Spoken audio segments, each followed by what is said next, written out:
Hi అండి, welcome to my channel Subhadra's kitchen and vlogs. నేను సుభద్ర. ఈరోజు కలర్ రైస్ చూపిస్తున్నానండి. దీన్ని మేము తిరగమాత అన్నము అంటారండి. మా బాబాయ్ వాళ్ళ ఇంట్లో చిన్న ఫంక్షన్ ఉండిందండి. సో దానికోసం వంట వాళ్ళు ప్రిపేర్ చేస్తున్నప్పుడు నేను దీన్ని షూట్ చేసుకుని మీకోసం నేను షేర్ చేస్తున్నాను. చాలా బాగా వచ్చిందండి. ఎటువంటి మసాలాలు లేకుండా చాలా సాఫ్ట్గా ఉందండి రైస్. ఇది 20 kgs రైస్ అండి. మటన్ కర్రీలోకి చాలా సాఫ్ట్గా ఎటువంటి మసాలాలు లేకుండా చాలా బాగుందండి. నార్మల్ రైస్తోనే చేశారు. సో మీకు కూడా యూజ్ అవుతుందని నేను ఈ వీడియో షేర్ చేస్తున్నానండి.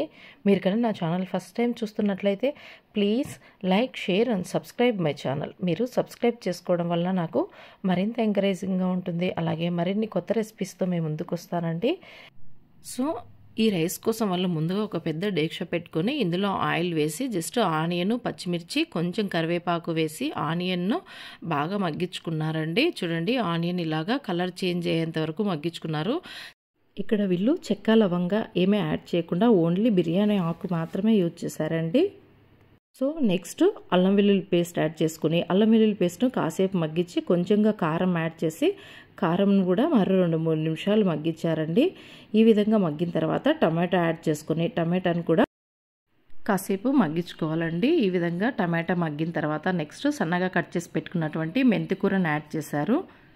మెంతికూర, టమాటాలు కూడా కాసేపు మగ్గించి ఈ విధంగా అడుగంటకుండా కొంచెం వాటర్ చిలకరించి ఎసరుకు సరిపడా వాటర్ యాడ్ చేసుకోవాలండి. అంతే అండి, ఎసరు బాగా మరిగించుకోవాలి. ఎసరు బాగా మరిగిన తర్వాత ఈ విధంగా ముందుగా నానబెట్టి వాష్ చేసి పెట్టుకున్నటువంటి రైస్ యాడ్ చేసుకున్నారు.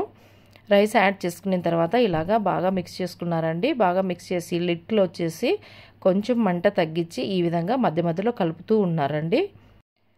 రైస్లో వాటర్ ఆల్మోస్ట్ కంప్లీట్ అయిన తర్వాత ఈ విధంగా కింద మంట తగ్గించేసారండి. మంట తగ్గించేసి ఈ విధంగా రైస్ అంతా మరొకసారి మిక్స్ చేసి పైన లిడ్లో వచ్చేసి కింద ఉన్నటువంటి నిప్పులను పైన లిడ్ మీద వేశారు. చూడండి, ఈ విధంగా లిడ్ మీద నిప్పులు వేశారండి. ఇలాగ వేసి ఒక 10 minutes ఉంచారండి. చూడండి, ఈ విధంగా మొత్తం నిప్పులు తీసి ఈ విధంగా ప్లేట్ పైన వేశారు.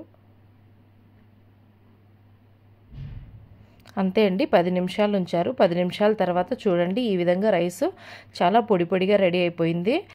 రైస్ కూడా చాలా సాఫ్ట్గా ఉందండి. ఎటువంటి మసాలాలు లేకుండా. ఇక్కడ వీళ్ళు ధనియాల పొడి కూడా యాడ్ చేయలేదండి. చాలా బాగుంది. సో మీకు కూడా యూజ్ అనిపిస్తే ఒకసారి ఖచ్చితంగా వీళ్ళ స్టైల్లో ట్రై చేయండి. ఓకే అండి, నా వీడియో మీకు నచ్చినట్లయితే please like, share and subscribe my channel.